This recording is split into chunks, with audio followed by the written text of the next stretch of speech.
We've all suffered from a bit of nostalgia at some point, a sort of sad longing for days gone by. If that sounds familiar, you should count yourself lucky it's the 21st century. Just a few hundred years ago, says The Atlantic, nostalgia was considered a mental illness treated by everything from shaming to being buried alive. One of the things thought to cause nostalgia was eating strange, unfamiliar food, and it makes sense. There's a reason that familiar staples are called comfort food, after all, and food connects us to not just others, but to our past, and especially to our childhoods. Tastes and smells can be a powerful thing, and some foods bring back memories of holidays with the family, of birthday celebrations, and hot summer days that seem to last forever. So, let's take a walk down memory lane and experience some nostalgia. Here's some once popular foods that have just sort of disappeared. Sunny Delight. Remember Sunny D? That ridiculously orange drink that kids clamored for throughout the 80s and 90s? What happened to that stuff, anyway? The tab says Sunny Delight hit shelves in 1968, well before we were really paying attention things like artificial ingredients. It was almost insanely popular, and when it hit the UK in 1998 it came in behind only Coke and Pepsi in the drinks market. That's weird, because it was essentially 4 to 5% fruit juice and 95% a watery, super runny corn syrup. Yum. Sunny D's downfall came due to a combination of a few things. The Food Commission, an independent consumer commission in the UK, started to call out manufacturer Procter & Gamble for their misleading advertising that suggested there was some sort of nutritional value to the stuff, when there definitely wasn't. And in 1999, a 5-year-old Welsh girl really did turn a yellowish-orange colour after drinking way too much of it. That story passed into urban legend territory, but it's completely true, and Sunny D overhauled their recipe and rebranded in an attempt to shake their super unhealthy image. It's still on shelves, but it never really got popular again. Crisco. There was a time when every kitchen had a big tin of Crisco kicking around somewhere. It's what made all those homemade chocolate chip cookies taste so amazing, but unfortunately, we know now that it's horrible for you.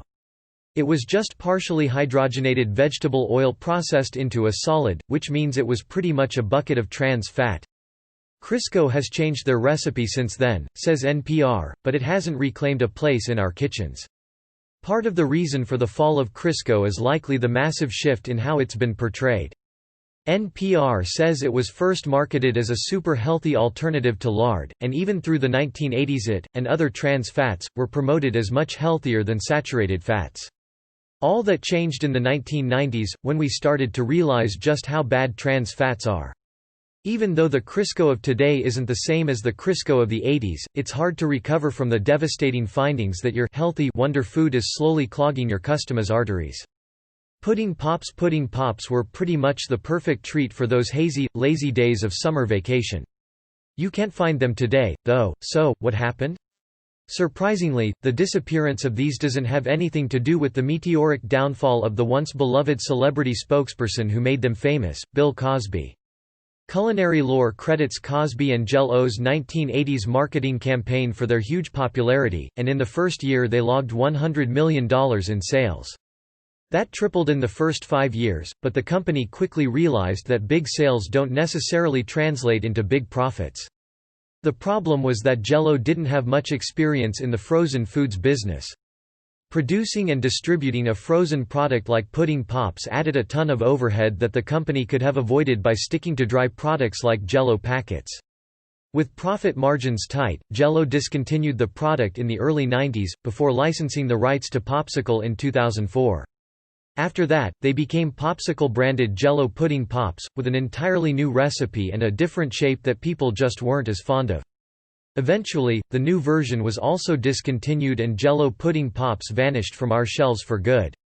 Candy cigarettes. Given what we know now about the dangers of smoking, it's pretty shocking it wasn't that long ago candy cigarettes were marketed to kids, complete with knockoff packaging that advertised brands like Camel and Winston. It wasn't just an adorable gimmick, either. Mother Jones reports that a 2007 survey done of 25,000 people found those who smoked candy cigarettes as kids were about twice as likely to become adult smokers. The first candy cigarettes were actually chocolate, and they were made by Hershey at the turn of the century. The chalky, more realistic-looking ones came in the 1920s, and they were actually banned by one state, North Dakota, between 1953 and 1967. They were still pretty popular, though, as manufacturers advertised they could make you just like Daddy. They were never actually outlawed. Big Tobacco blocked legislation that would have taken away what was essentially free advertising, but after the truth about smoking came out in the 1980s, parents were suddenly less keen to encourage their kids to pick up a deadly habit. You can still get them, technically, but they're called candy sticks. Cottage cheese has a long history, as it dates back to a colonial era when nothing went to waste, not even the leftover milk that was scraped off the cream. It's been pretty consistently produced, but it wasn't until the 1950s that it became super trendy. It was popular for decades, so popular in the 1960s that it was mentioned in Mad Men, and it peaked in the 1970s, says NPR's The Salt. Americans averaged about 5 pounds a year. It was a common ingredient in other recipes, says The Independent, and more importantly it was eaten alone by the more health-conscious of diners. Somewhere along the line, though, people became less enamored with cottage cheese's weird texture and bland taste. Part of the problem is likely that it's hard to make a cottage cheese that's consistent, but yogurt? That's much easier to make, much more of a consistent product, and manufacturers have developed so many flavors and types that everyone's bound to find something they like. Not surprisingly, the more old-fashioned cottage cheese got kicked to the curb. TV dinners. While not many people are reaching in the freezer to pull out a TV dinner these days, they changed the way we eat. They were first developed in the 1950s, and according to The Atlantic, they were created by Swanson as a way to package and sell Thanksgiving leftovers.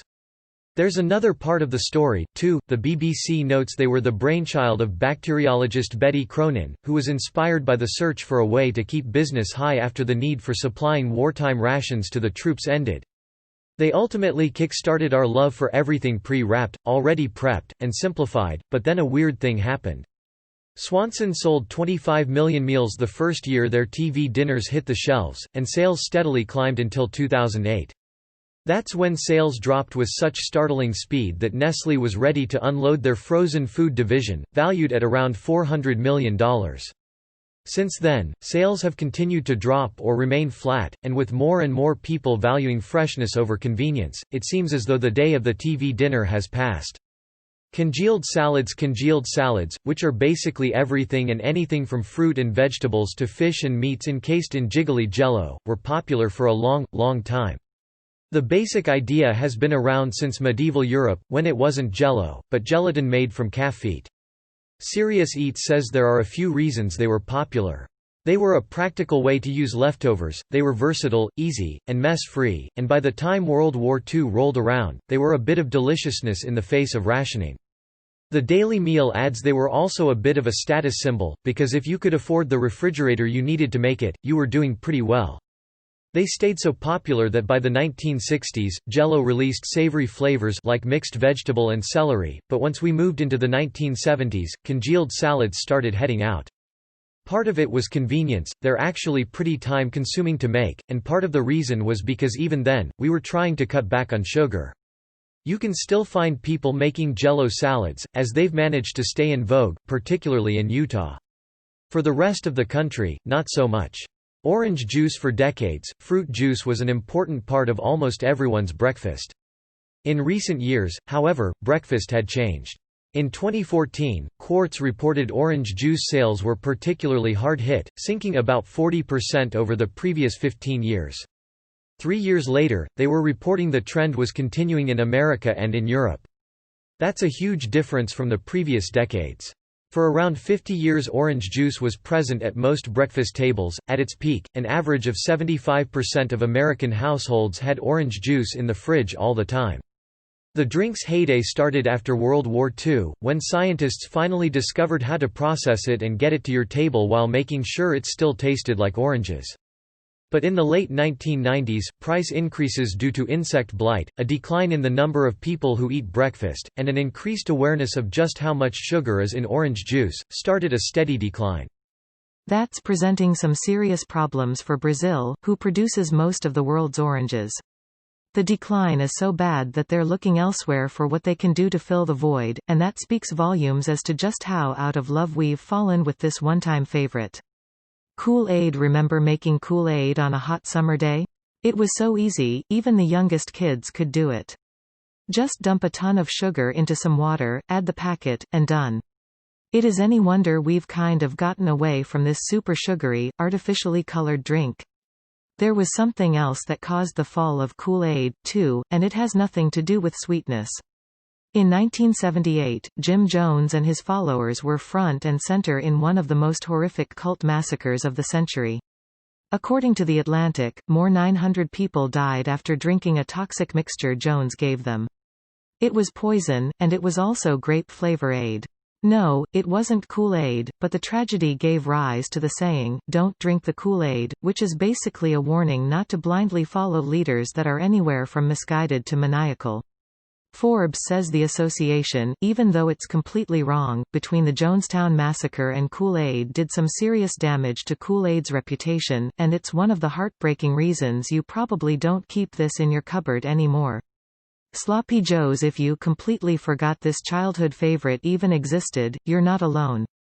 Sure, you can still find them occasionally, and there's even at least one gourmet Sloppy Joe food truck out there, but they're nowhere near the weekly dinnertime staple they once were.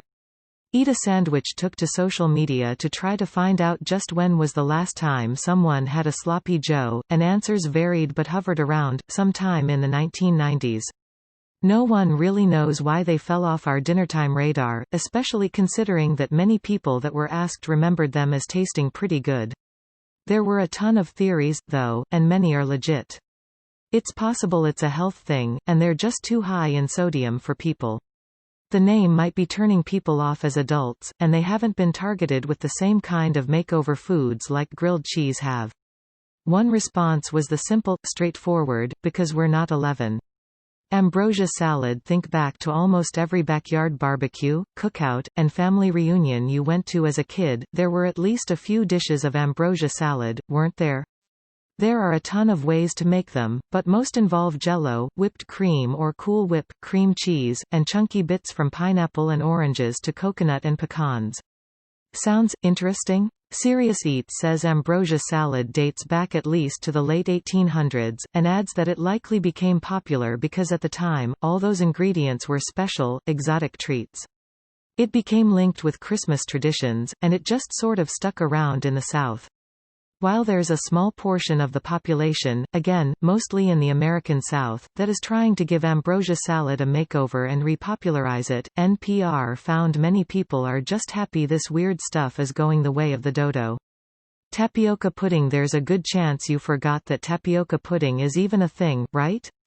The pre-made stuff comes in a tub-like container from the refrigerated section of the grocery store, and it regularly gets passed over these days in favor of more popular snacks like Greek yogurt. You can even find it on the shelf with the individual packs of JellO and pudding, but it's usually on the top shelf collecting dust. And even that packaged stuff doesn't hold a candle to the homemade kind that Grandma used to make, so, what happened? It's not entirely clear, but culinary historians and genealogists over at Aunt Lil's Kitchen have recreated some of the recipes from the era before pre-packaged convenience food, and suggest scratch-made tapioca fell from popularity because it was a time-consuming and rather difficult process. We may have made it easier by just opening a package, but with that, we've given up delicious, comforting, homemade goodness. It's just not the same. According to one writer for The New York Times Magazine, it probably fell out favor for two reasons: most chefs' inabilities to cook it to proper consistency, and the disgusting associations made with it when it's tasted at an improper consistency. Unfortunately, improper cooking was all too common, which is why the pudding earned the nickname fisheye pudding. With a nickname like that, it's no wonder people stopped eating it. Franks and beans. It wasn't long ago that no one had a backyard cookout without a massive tray of Franks and beans.